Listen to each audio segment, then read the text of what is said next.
In France, there is no word like winemaker. There's only vignerons.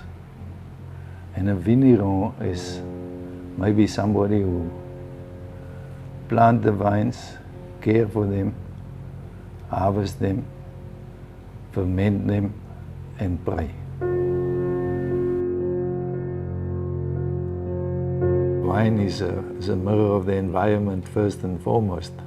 I mean, man can only care for it. It can never make the wine.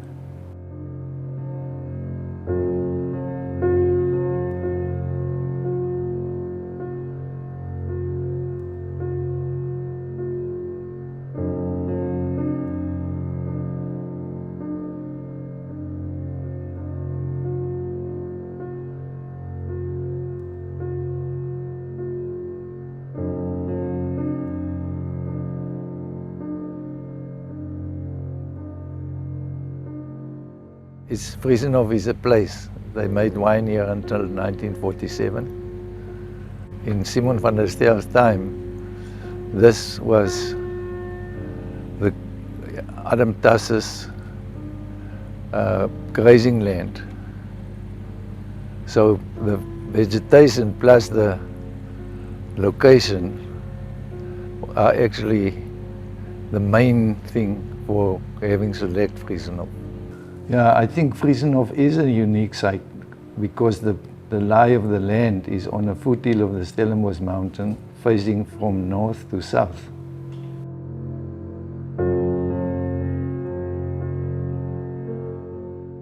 We've got this mountain, big mountains as a backdrop to False Bay and Table Bay, which help air circulation during the growing season, because when the valley has heated up enough,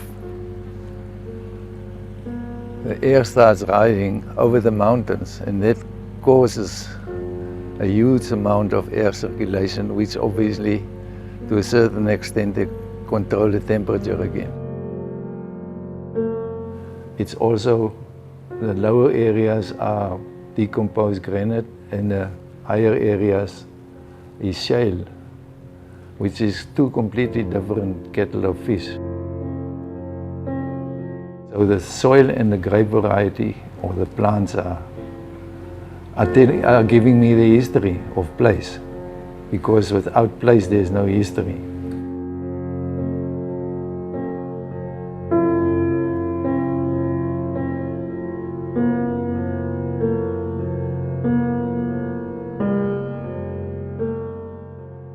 So from a place point of view, it's a very special area.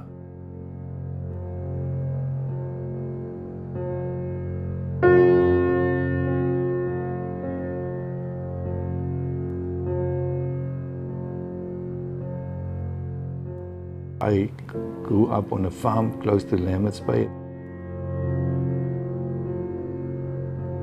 I grew up in an environment where there were always vines. I mean, the oldest Grenache vineyards are still on my nephew's farm. And during the holidays, I worked for my granddad and later for my uncle.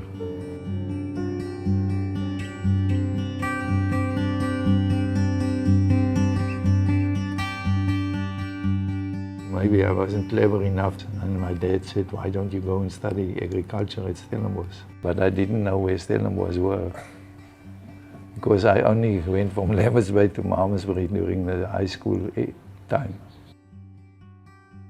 Because we were 8 nephews and 1 daughter. And not everybody could study, so the 3 brothers decided that I'll be the next guy. And I was lucky to be dropped here exactly 60 years ago on the 4th of February.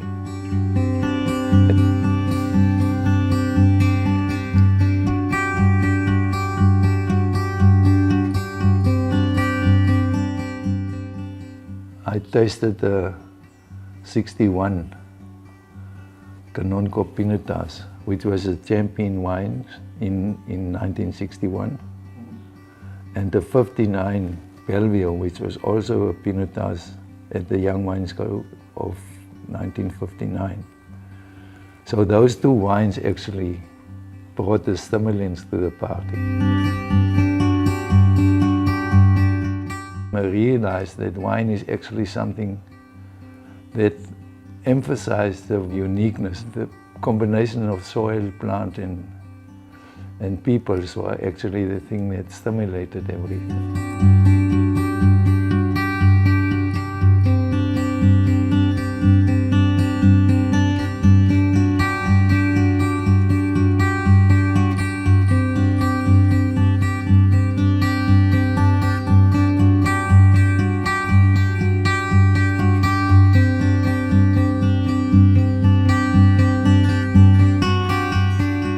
When we had 73, I realized that that's the route we should go, because that wine, from the day I harvested it until we bottled it, it was just something special.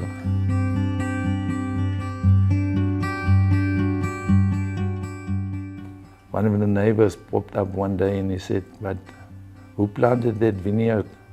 It looks as if you planted in the moonshine," because the rows wasn't too straight.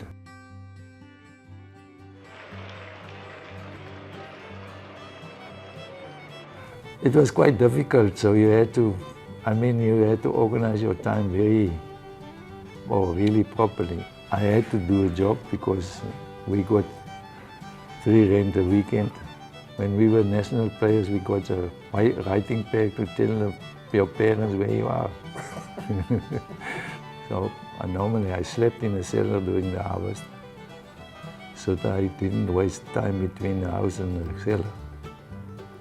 And then we had to practice in between later on. In the beginning we only practiced on a Thursday, but as the game developed and the spectators grew, we also, in the end, we were maybe 3 or 4 days a week driving to Newlands and back. Now luckily, I could, let's say, farm until 3 o'clock. Then I picked up some of the guys, which were students in those days, without cars. Even Olivier, for instance, and Robbie Blair. So we drove to Newlands and then drive back after the practice. You end up back at home at 9 o'clock in the evening. Then work in the cellar and try to sleep a little for the next day.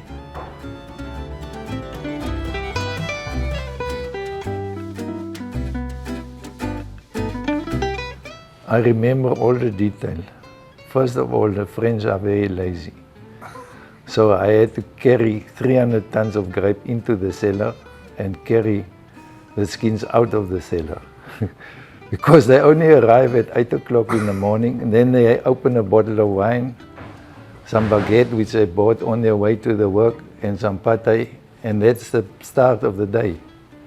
I could never imagine that these guys spend 6 hours a day eating.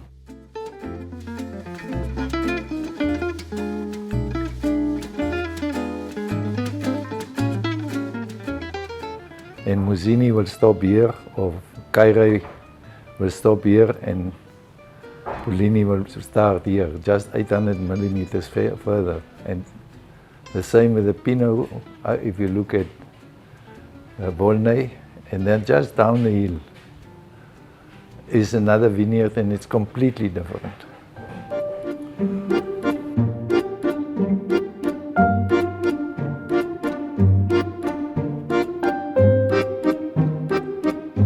A man by the name of Connie O wrote the following about Chardonnay. He's said to say Chardonnay is a great grape variety. It's a little like saying Michelangelo was a great artist. True indeed, but also a great injustice. Because if you think of all the great champagnes, if you think of all the great white wines of the world, whether it's France or Australia or California, it's Chardonnay. And because of Willie's influence and the quality of Chardonnay, which was becoming more popular because of the Californians also. So we decided to go to Europe, because you know, our industry was very much influenced by some German winemakers. And a guy like Danie, for instance, studied in Geisenheim. So because of the language, it was easy to go to Germany, but for the rest of the world, I think I was the first guy who actually went to France.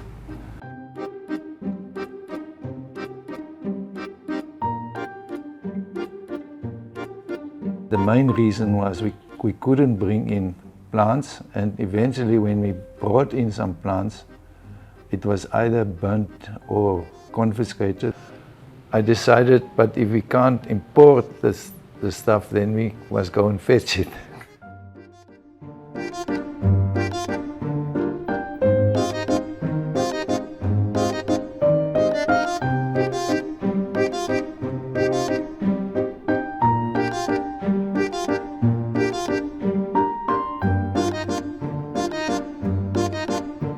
Yeah, I went from Bonn to London, where David was the ambassador in those days. I couldn't get the flight back home. It was most probably the best place where I could sort of make sure that they stay alive.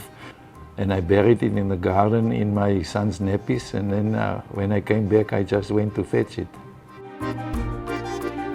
And actually, I thought it must be worthwhile to take a chance, even if you have to go to jail. So.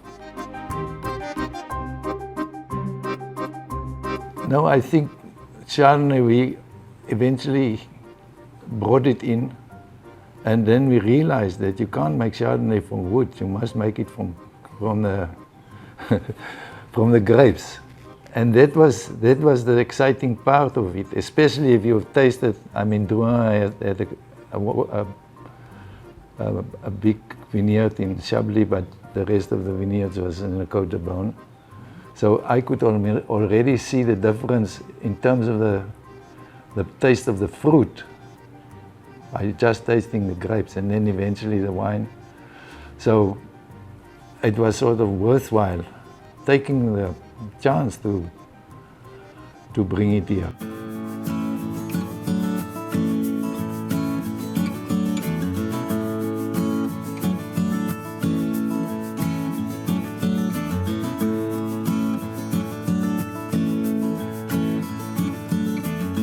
Well, I think Stellenbosch is unique in the sense that if you look at it from a topographical angle, then obviously it's this huge valley with the mountains as the backdrop. But these mountains are standing on foothills, which is pushing right into the valley. Actually, in some cases, close to almost close to the beach. If you look at Constantia or even the Helleberg area, the southern side of the Helleberg, the hills are going down actually right on the sea or right on the beach. And the orientation is also from north to south mainly. I mean, that's not by accident that the Helleberg area facing almost 100% north, because we're in the southern hemisphere where the sun is going through the north to the west. So it's completely different than where we're sitting today. I mean, because of the pine plant growing from, let's say, mid-September to end January, it's also the time when the winters are turning around from southeast to northwest to southeast, which in fact is the coolest wind we get, or the coolest air circulation we get, are playing a major role in this.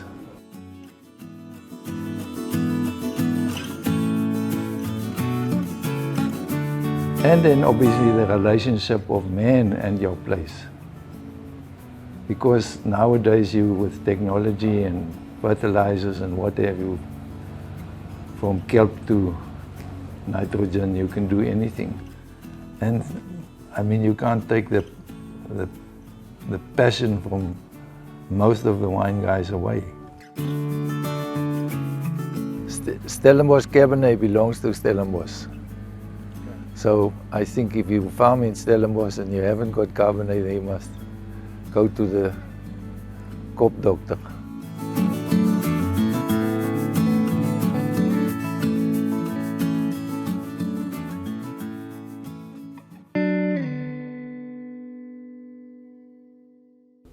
You must marry the oak tree in the forest with a vineyard in South Africa. That means that the tree must be in the right place in France before it's chopped for drying the wood to make a barrel. And also the vineyard in South Africa to have the right style to suit the barrel. So the barrel is as important as all the other things.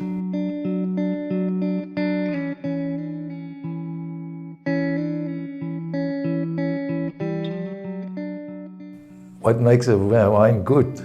Only a good vineyard to start off with. So good fruit and good caring. Because a winemaker is only a humble servant of that what nature's provide.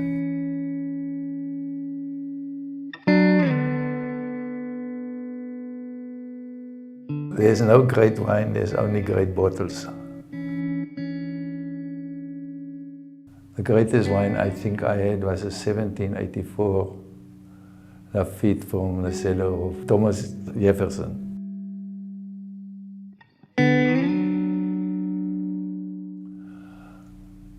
Vriesenhof Cabernet is coming from Vriesenhof.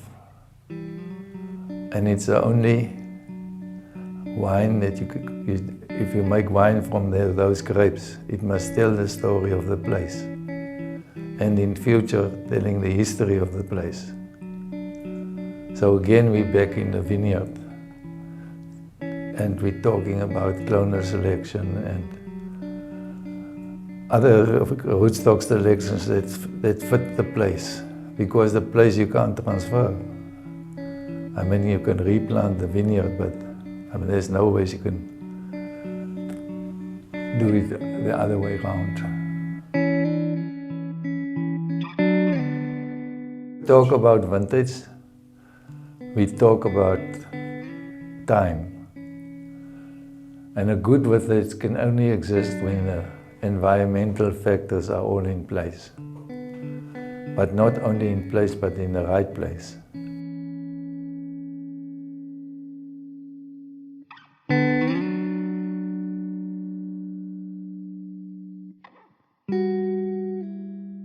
And then, of course, when it comes to the cellar, it's the caring of the man in charge.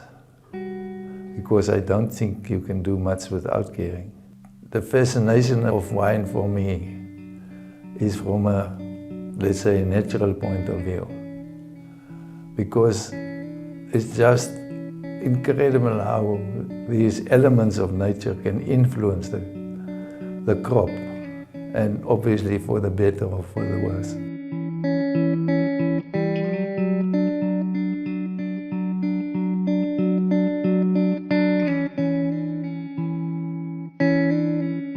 I think today winemakers need to expose them to wines of the world, because it's only in the differences that you will learn more. And fascinating, I mean, we recently tasted some 42 Cabernets from Stellenbosch, and including some Bordeaux, and I was amazed how close the wines has become over the last 20 years, because we use the same technology, the same crushers, the same presses, the same barrels now, from the same coopers. So we need to be very careful not to lose the environment in our new approach.